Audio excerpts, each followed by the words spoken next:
something what they want.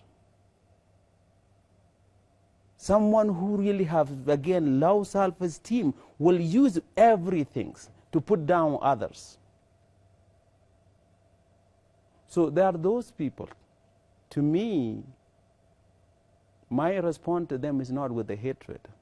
To teach them what it means to be a proud Ethiopian, proud black person, proud African, and above all, a proud, beautiful human being.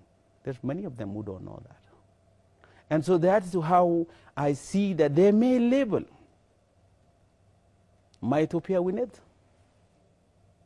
Nobody gave it to me. The God gave it to me, and this land gave it to me. And no one can take it away from me. The same God that who gave it to me will take my life and I go to the next way, and then that is the time that my Ethiopia Winnet is taken away from me. The day I die that I'm not here and I've been laid to rest, my Ethiopia Winnet is taken away. No one can take it as long as I'm alive. So when I speak about the Handinet, Ikulinet, Ethiopia Winnet, I am not speaking for some senseless things. To me, Ethiopia Winnet is a dignity. Ethiopia Winnet is a respect. It's a kibirno. When I speak, there's many people who are really going to this and say that, even some of the TPLF group were saying that, you guys, the people of Gambela, or other people, Anasa Beras Mbal, you were not respected, or you were not, before we were the holy one. Like every human being in this world, we've been here for thousands of years like every other human being. Just because you put a whole bunch of these Ethiopians together to dance what they call berberas, which you can, barakotachu, you call them, that a unity. It's just senseless. So there are some of those people that who want to say that, oh, you were not, your right was you were not existing. Our existence is being here like every other human being. We may never been given an opportunity, we may not have a good opportunity, but like every other Ethiopian. In Amara region, there's some farmers who are walking barefoot. You will find in every part of this land, we have so many people who are really, we are the poorest of the poor. But not one group will say that the other are better. In every corner of this country, we are all suffering. And it's sad today, we should be talking about how can we give an opportunity to these Ethiopians who are working. The young beggar that in Maskal Square who are snipping glues, and how can we work and try to make sure that tomorrow this thing doesn't happen again, these kids are rehabilitated. We should be thinking how can we make sure that our young women don't go to Arab countries and be treated like a slave because they're looking for a job to feed their family. We should be thinking that how can we be able to advance our people, use 1 million people to have the most advanced economy in the world.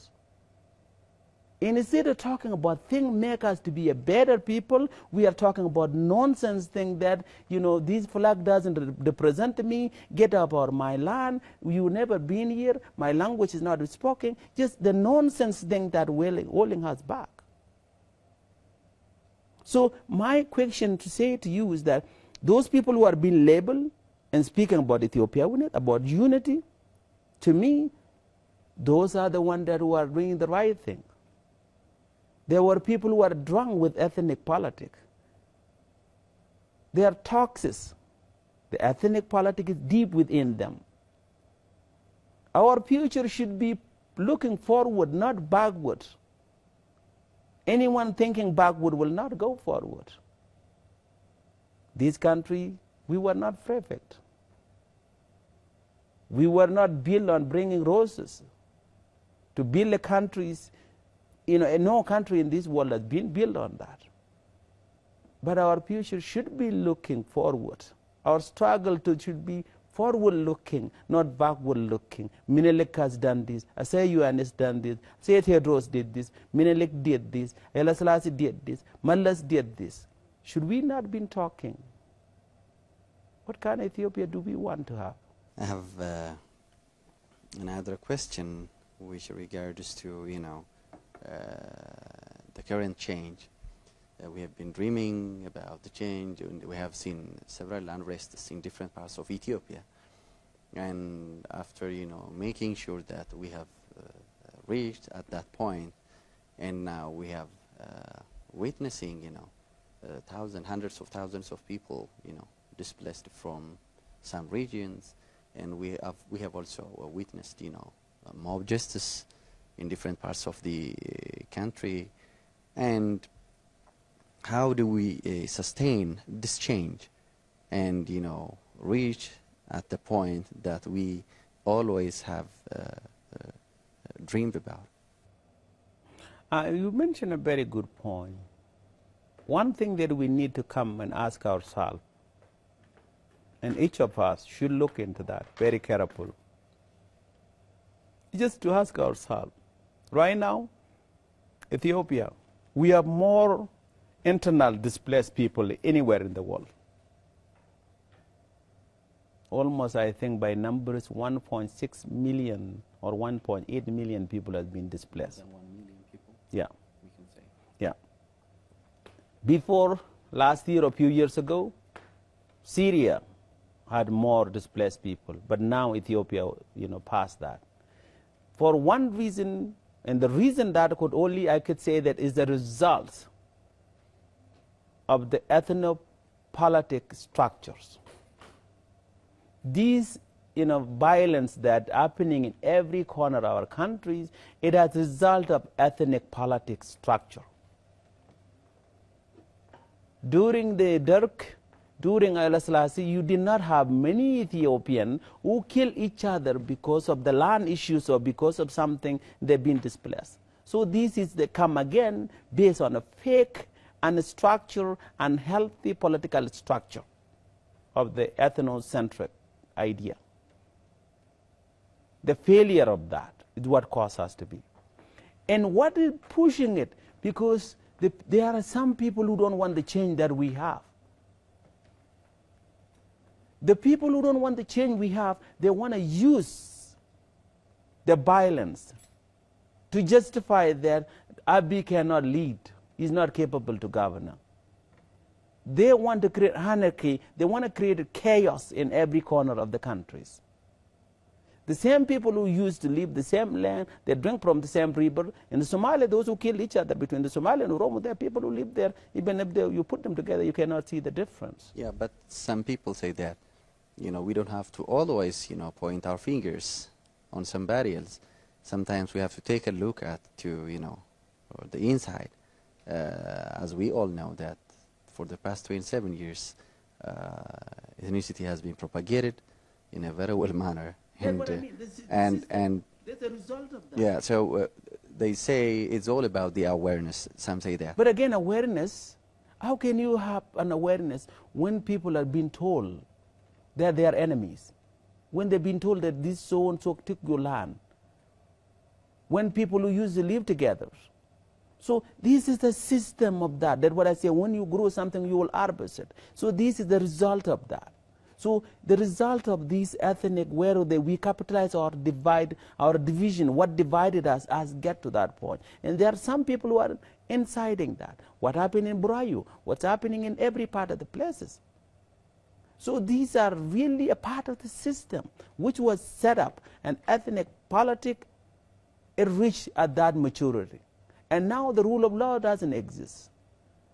The same people who divided us that now want to use that for our people to kill each other, to blame that, the central government doesn't know how to rule, to create these things. This problem was really from the beginning. When you don't want people to be together, what do you expect it when they kill each other? So this idea of inciting, you don't go and see people killing each other for no reason. The reason because they've been told they are not the same. We've been put a cage between us. Kilil. I say that you set the boundary and say that you go there. But because you don't want the animal to run away. But the human being is not animals. Ethiopia, the creation of human being. Today you find a human being in all these planets. But they went from here. Had we put a clill and a fence here, we will not have an Ethiopian, we will not have a human being in China, in Australia, in Central America, in Asia, and every place, because these people, human by nature, we were created to move around. Okay, so how do we change that old narrative? So how to change that narrative now? Again, you need a system in a place, a government. Ethiopia has a system? Now, so far, not yet. So now we have Abiy and what they have now. Now we need a government that can teach the peoples. A country where the people respect the law because people know what the rule of law means. We need to have a system in a place that will go and teach our people, from the young child to the university. We set up a university, Bayar Dar University. Bayar Dar University in Amara Kilil. A Gambela kid will come here. The initial idea for this come to get an knowledge and get an education, become somebody to contribute to Ethiopia. Not only that, to come here and make friends, will be live friends, even sometimes fall in love, get a wife, get a husband in here, they go back to Gambela, and this is. But with ethnic politics, when our children go here, we created a tribal dormitory. Instead of young people dormitory, we have a tribal. Amara dormitory, Oromo dormitory, Tigray dormitory, this kind of thing. We have a university in Mekelle.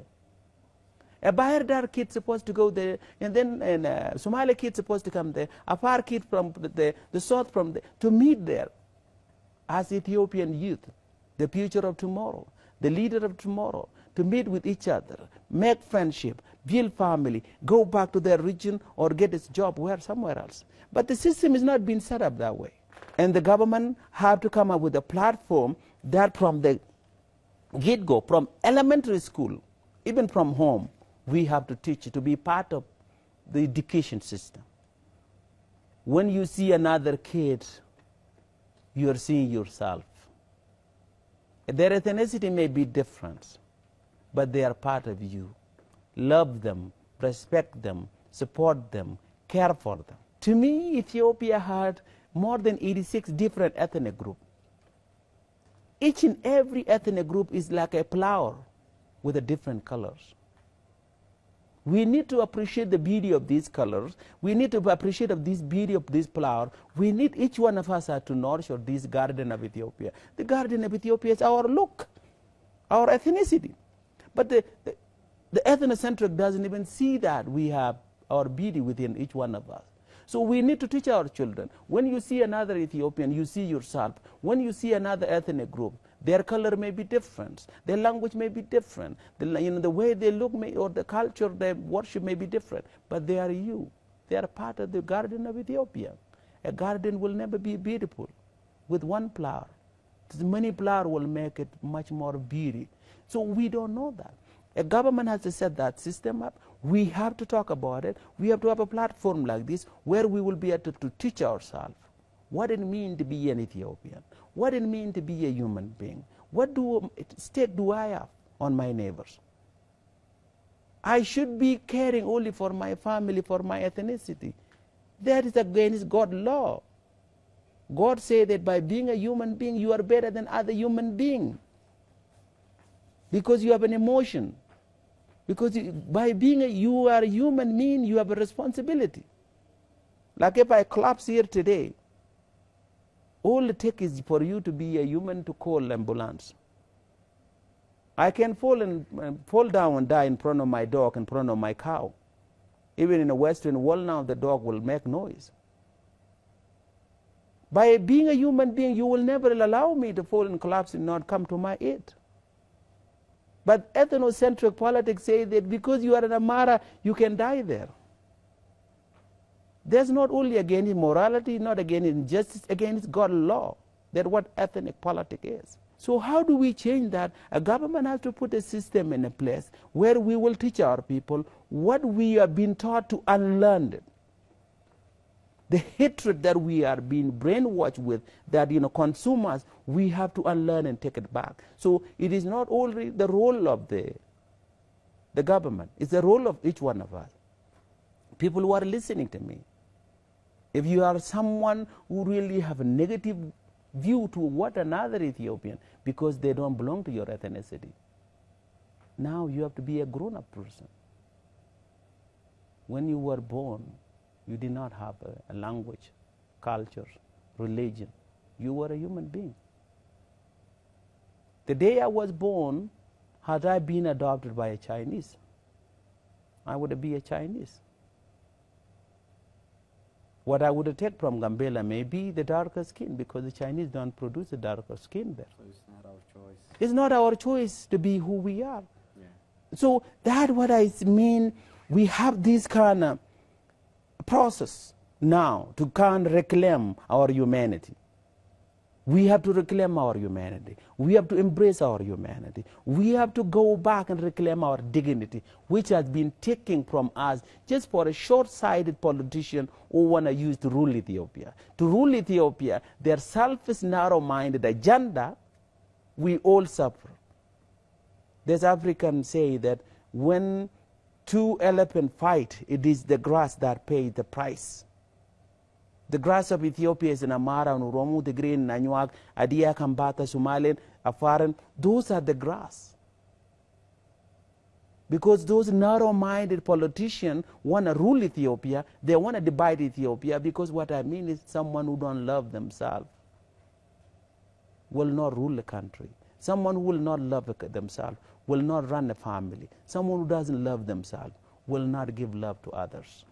So this is the idea to me. That's great. Well, let's talk about your organization. I think you have formulated an organization, a non-profit organization, and tell us about that, what it will do, and what you have done so far regarding that. Yeah, so to what, we have this organization where we call it Solidarity Movement for New Ethiopia. It's not a social, it's not a political, it's a social justice. The idea is to teach our people about this. And one of the things which we have even at the back of our thing here is the Lematamaman in Nagagar. Let's talk to each other. And we have that an harmonious society starts by talking to each other, not about each other. All of us are married to our strangers because we give time to talk to them. So talking to each other, we can learn, we can build trust, we can work together. So one of the things that we are thinking here is of this organization to open up an office in many parts of Ethiopia. That's why we are here, to go and educate our people. We have a long way to go to teach our people. So we think that this principle of organization is simple. Humanity before ethnicity or any other difference.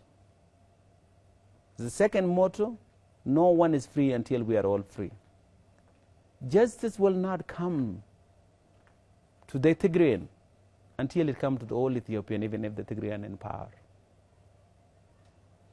Justice will not come to the Oromo alone unless it comes to all Ethiopian. Peace and stability, unity, all of these things cannot come by one group, unsustainable. A country is like a human body. A human body will never be healthy when one finger is wounded. So part of our thing is the organization to really go out and teach our people, empower our young people, remind them, and also to tell them that to reconciliation. So where is your office? The office will be in Addis, the main office. We are planning to have branches in every places. One of the goals we are thinking is, again, as I said, we are really trying to promote this idea of valuing the humanity of others, also that caring for others, people like we care about ourselves, and saying that justice will not come to one ethnic group, and believing that whether we like it or not, we are all Ethiopian.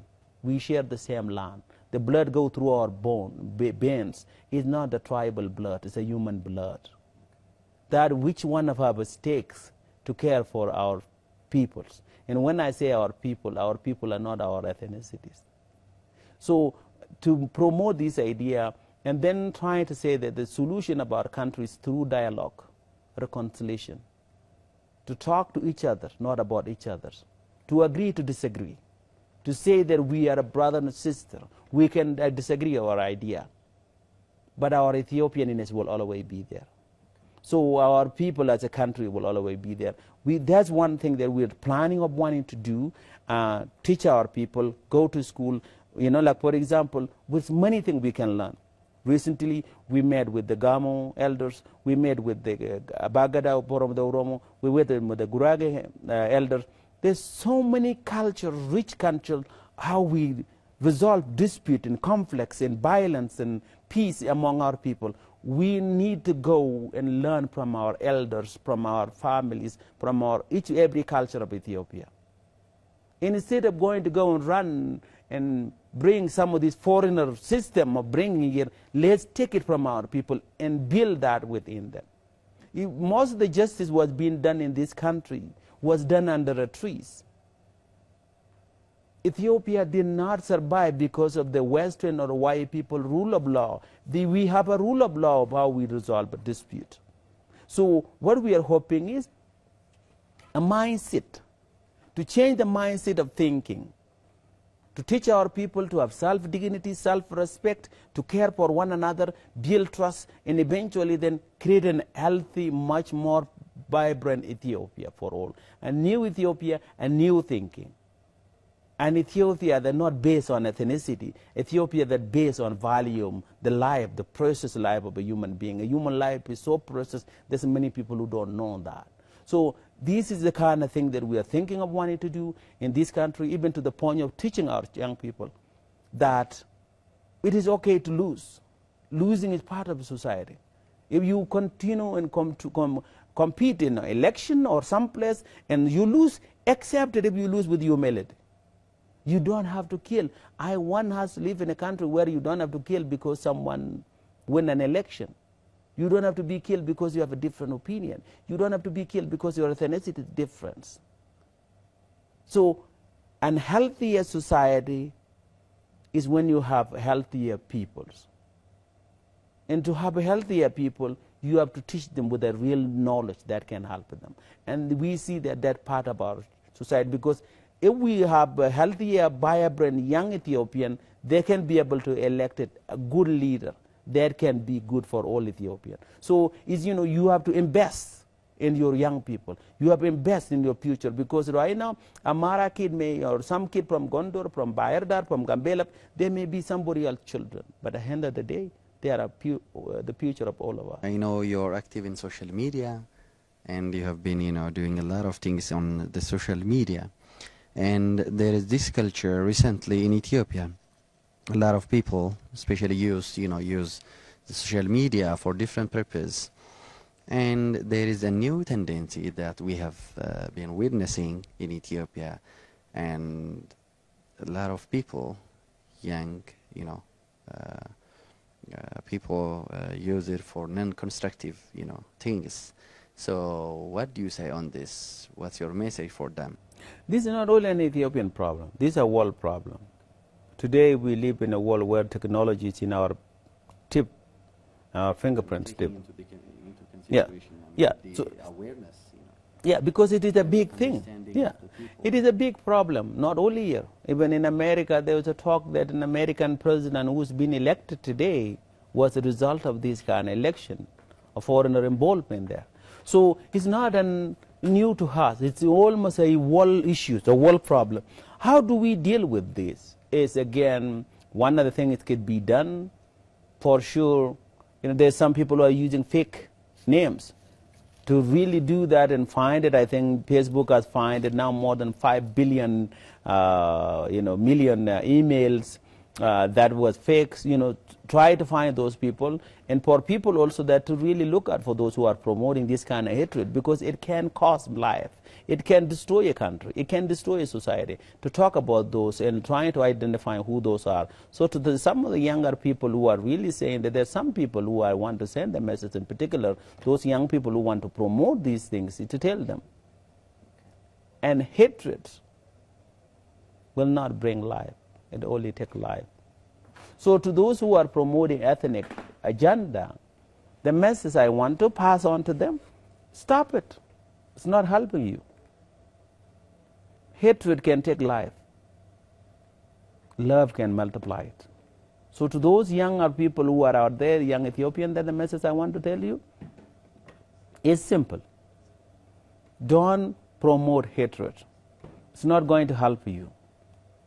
It will not bring peace to the country. It will not bring unity to the country. Don't do something that will really continue, will bring destruction, but do things that will bring life to people. So to those messages that I see that a lot of work to be done, again, require us. Some of these young people, they don't know. And we have to teach them that really each one of us are interconnected, and there's no need to do something will cost the life of another person. Are you a full-time, human rights activist, or you have something to do for your life? So yeah, right now I'm pretty much that, really a full-time that social justice activist. Yes, that's what I do. Well, let's talk about your personal life. Tell us about your marriage life. I have seen a video, your wedding.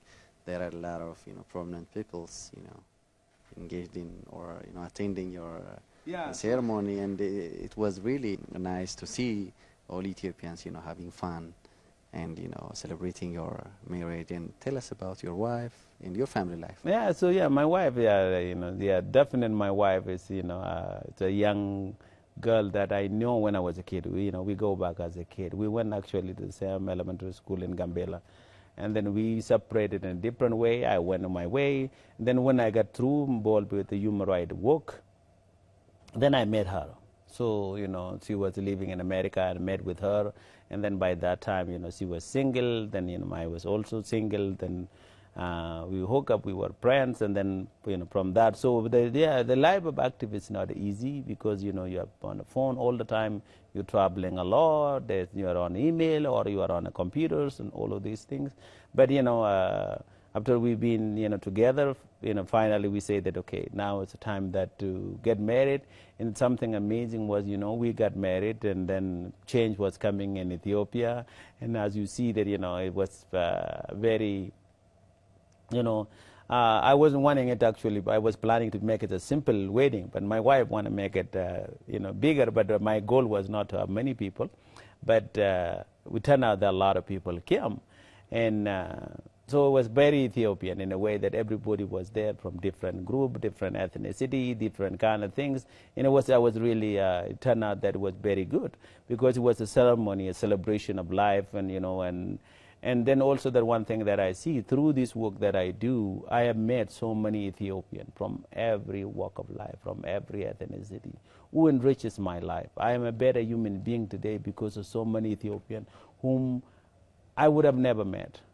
So this work that I do, it is really in a way that I seen it. It's a work I see a result. I have faith and I hope people, because if I can meet with some Ethiopian whom I don't know, and we become like brothers and sisters, there's no reason so we cannot be. So my work of struggles, seeking justice, I met my wife on the way. I met so many brothers and sisters from every part of Ethiopia. I met so many Ethiopians who, again, become like a brother and sister to me. And so I've seen the beauty of the humanity within every Ethiopian. So, right after that, when we married, it was about time that, your Madam worked, Abi was about the time that when he was really, going around in years, support, rallying and supporting the peoples. And then, so after we got married and, when he came, we met with him, Prime Minister Abiy in Addis, in Washington, D.C. So, and then I said that, okay, we will come. So they invited us. I came here together with my wife, but now she went back to the U.S. So one of the things that we are planning now is possibility for sure is, moving back here for good. The reason why we were abroad was because there were no peace and stability in there back home. So we think that, the idea is to pack up and come back home and work from home. Well, do you have any, plan to involve in political, arena? No, I think that right now one of the things I see that I can do, not in, really in involve myself in politics. It's not because politics is a bad thing, but I think that so much work has to be done to empower our people, to teach our young people about self-esteem, about Ethiopia winning, about rule of law, about equality, about the humanity, about respecting the human right, the dignity. I really believe that that's something that I can focus right now. There's many politicians, because for me, if I can do something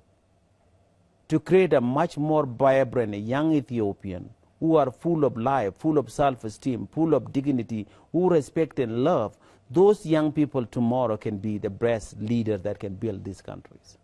So being a leader or being a political post may be someone that who can be influenced that. But if I would like to see myself as a teachers, educators, educating these young people, building these Ethiopian young kids, women and men, and all to say that, you know what, I can be the best that I can be.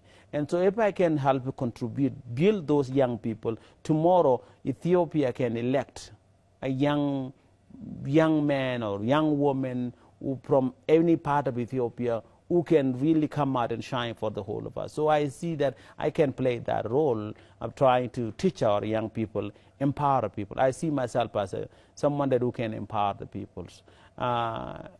Politics and position right now is not something that I'm interested in. Well, I'm almost finished with my questions, and if you have anything to say to the viewers, you have the chance. So to the viewers, I would like to say again, thank you very much for taking the time to listen to me. And I want to address most of the people who are listening, and Ethiopia and Ethiopian. As being someone as a human rights, I traveled throughout the world. And what I learned is going through, even with these so-called, we have the international community, we have all of this. I come to the point of realizing that the best human rights protectors is each and every individuals. Our country and our peoples are a beautiful peoples. And each and every one of them need to live the life to the fullest. So to the younger people who are out there, an ethnic politic will not give us anything, because it is not, look everywhere in the world. The most free society in the world today is not based on ethnicity. Our societies is no different than others. There's no way that we can say that we will live on ethnicity and survive. No. And ethnic politics will not be able to free us. So to the message that I'm going to send to the younger people, to the mom, to the dad, to the teachers, to the church leaders, to the community leaders, I want you to teach our young people. We are human. When we come to this world, we come into the human beings. The language and the religion and cultures is something we gain from years. But some politicians use that to pick up some things. A human identity is many. I am a man, an husband, an African, and a black person.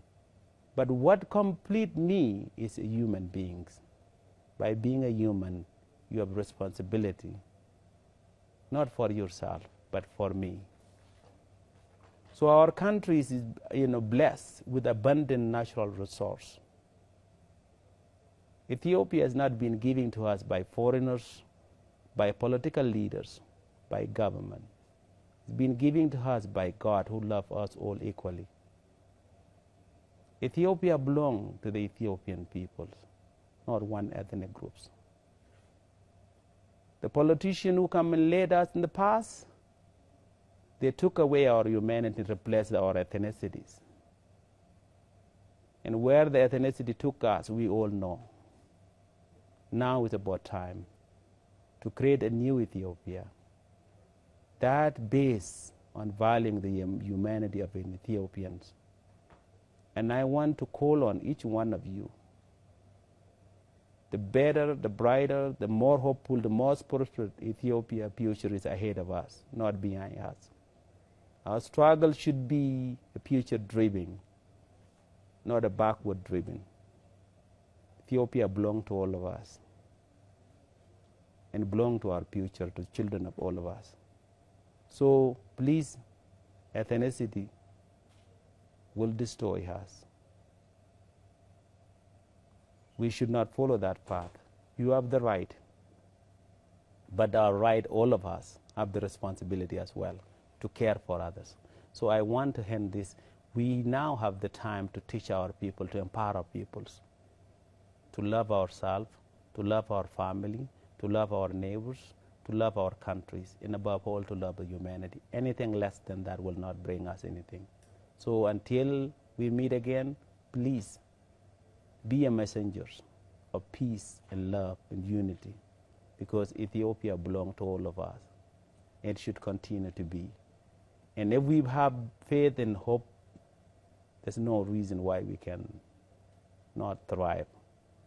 God loves all of us. We are equal. We are one family. We are the Ethiopian family. So go out there, make a difference in others. Until we meet again, thank you for giving me this opportunity. Thank you, Mr. Obang Metho. And dear viewers, you've been watching our discussion with Mr. Obang Metho, who is a human rights activist. And thanks for watching, and we enjoy the rest of our program from Amhara TV. Thank you, Mr. Obang. It was a pleasure having you here in our studio. It's an honor to be here as well. Thank you.